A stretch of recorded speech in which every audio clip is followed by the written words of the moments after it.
नमस्कार, good morning. सीधा सौदा के आज के इस थर्सडे एडिशन में आप सबका स्वागत है। बढ़िया मूव्स भारतीय बाजार एंजॉय कर रहे हैं।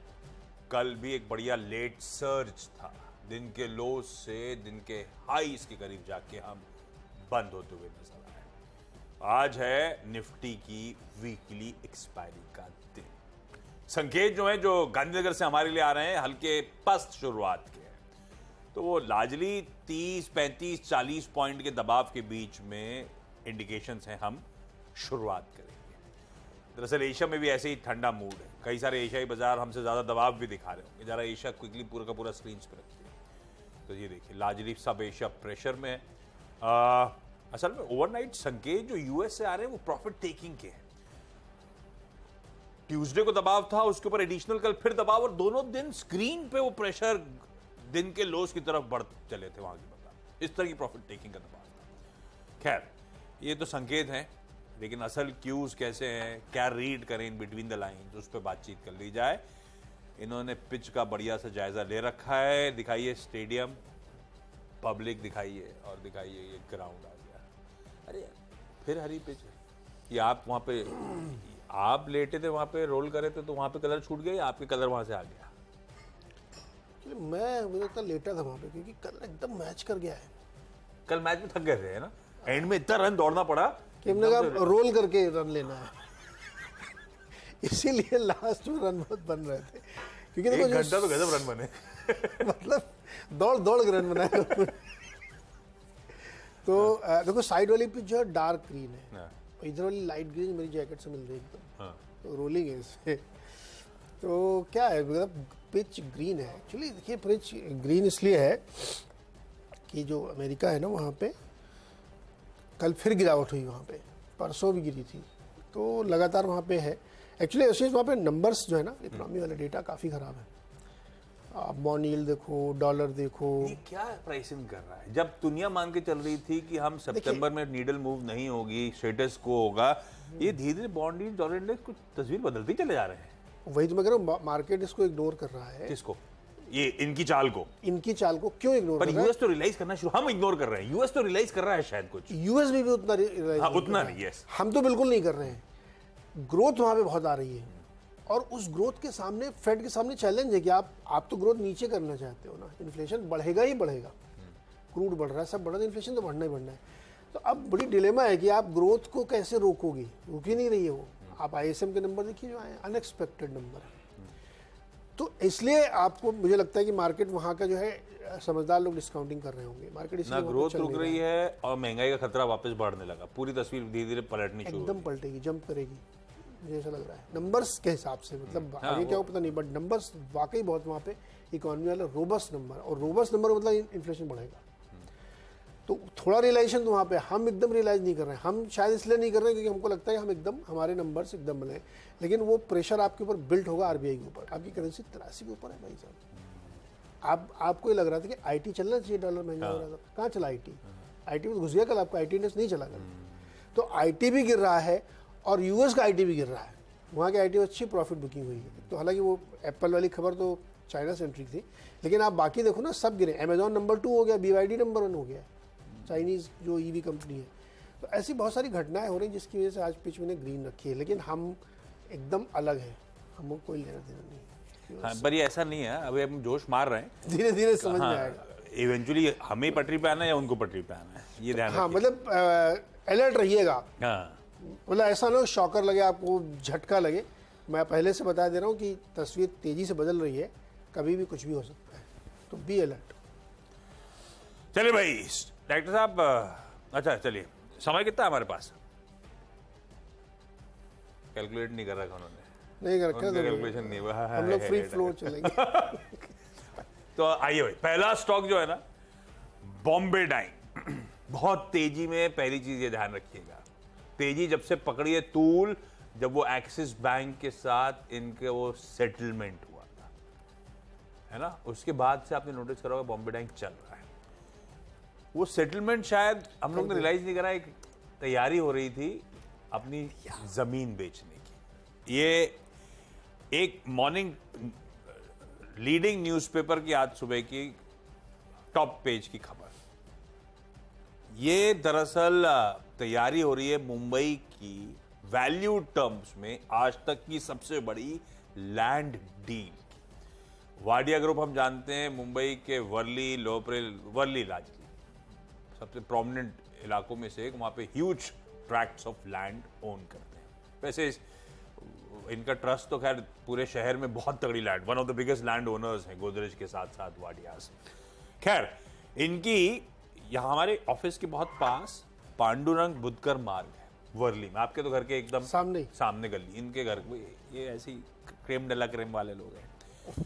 वहां पे इनके पास 18 एकड़ की जो जमीन है पहला ट्रांच, उसको बेचने के लिए डील ऑलमोस्ट फाइनलाइज हो रही है। और रिपोर्ट कहती है जापान का जो दिग्गज कॉन्ग्लोमरेट है सुमितोमो, वो खरीदने जा रहा है 5,000 करोड़ रुपए। मतलब आप ये कह रहे हार्ड रॉक कैफे वाली जमीन वही है सबसे बड़ा, उसी में तो एक्सिस बैंक का हेडक्वार्टर्स है। एक्सिस बैंक हार्ड रॉक को उन्होंने जमीन बेची थी, उसका एक्सिस बैंक की जमीन को लेकर इशू था एक्सिस का, रोड एक्सिस का, वो कुछ उन्होंने सुलझाया।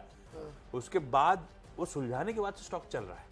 वो दरअसल पूरी बची हुई लैंड डिस्प्यूट खत्म करके अब वो पूरी लैंड ट्रैक बेचने की, बहुत बड़ा लैंड पार्सल, बहुत बड़ा, बहुत प्रोमिनेंट एक्चुअली। इनके बगल में बिरलास का क्या बनेगा वहां पे मुझे नहीं पता, किसको सुमितोमो क्या करना है, मैन्युफैक्चरिंग यूनिट लगा दे सुमितोमो भी नहीं वहां केमिकल बन रहा है लेकिन जो भी है ये तैयारी हो रही है 5,000 करोड़ रुपए की लैंड डील।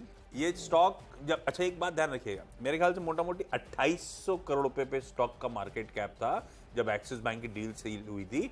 अब 3100 करोड़, 300 करोड़ रुपए के इस तरह चाल चलना शुरू हुई है।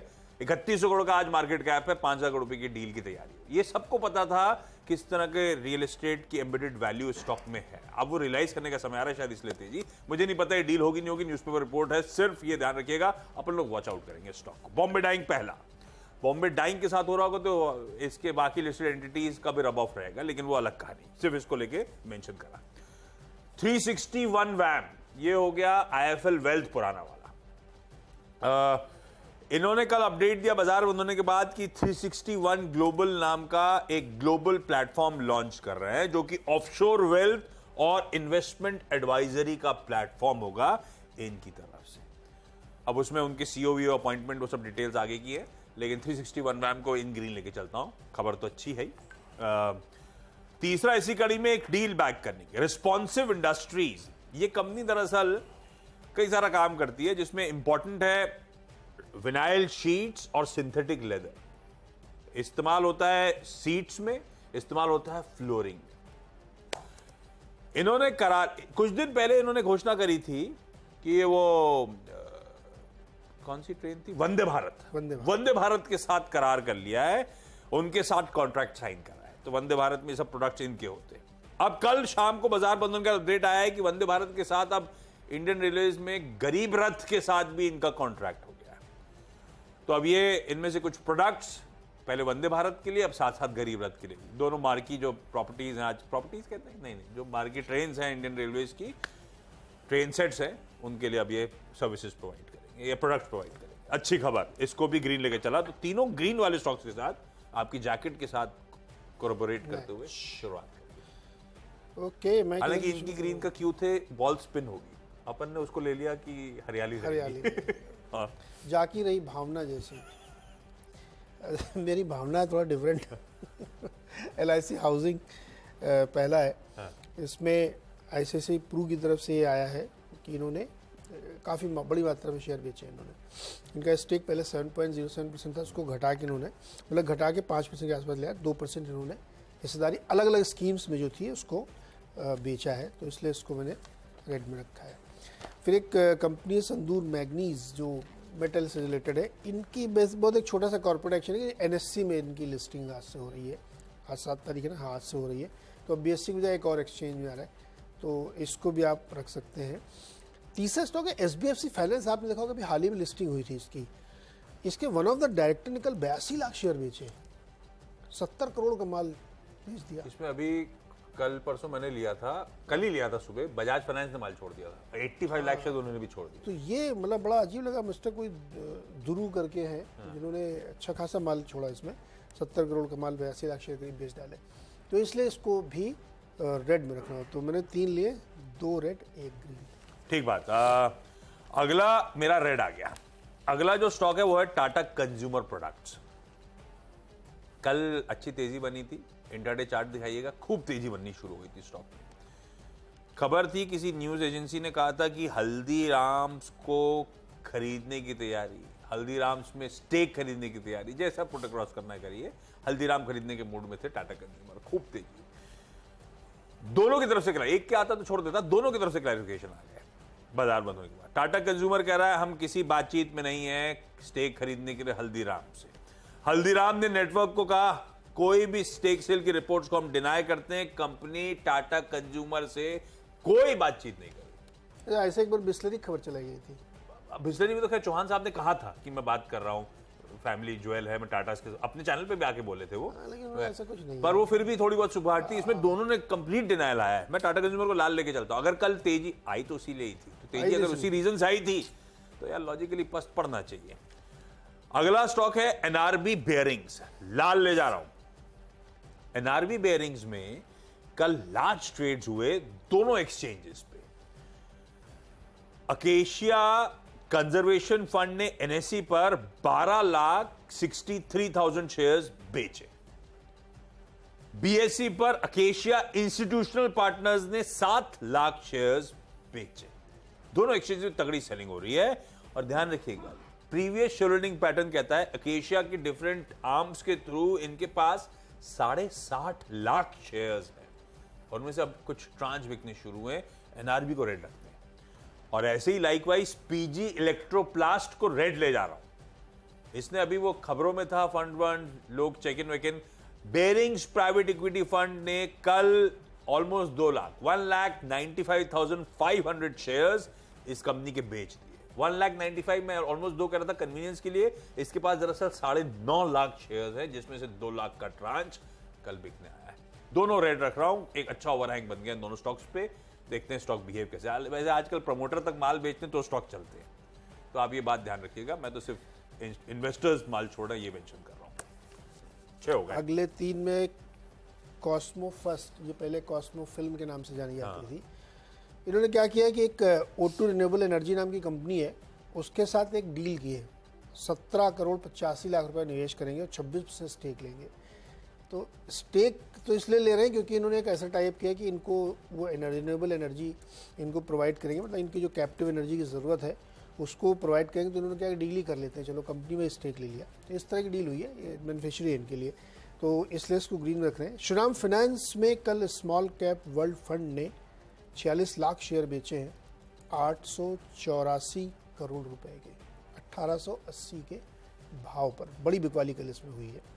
6th स्टॉक है इंडियन होटल, और इसको इसलिए ले रहे हैं कि जेफरीज की एक रिपोर्ट आई है। 445 रुपये का टारगेट इसमें इन्होंने रखा और उनको मानना है कि यहाँ से जाते हुए आके अच्छी खासी ग्रोथ दिखेगी और कई सारे की ड्राइवर्स हैं जो एनेबलर बनेंगे इसके लिए आगे ग्रोथ के, तो रख लेते हैं ग्रीन में इंडियन होटल्स भी।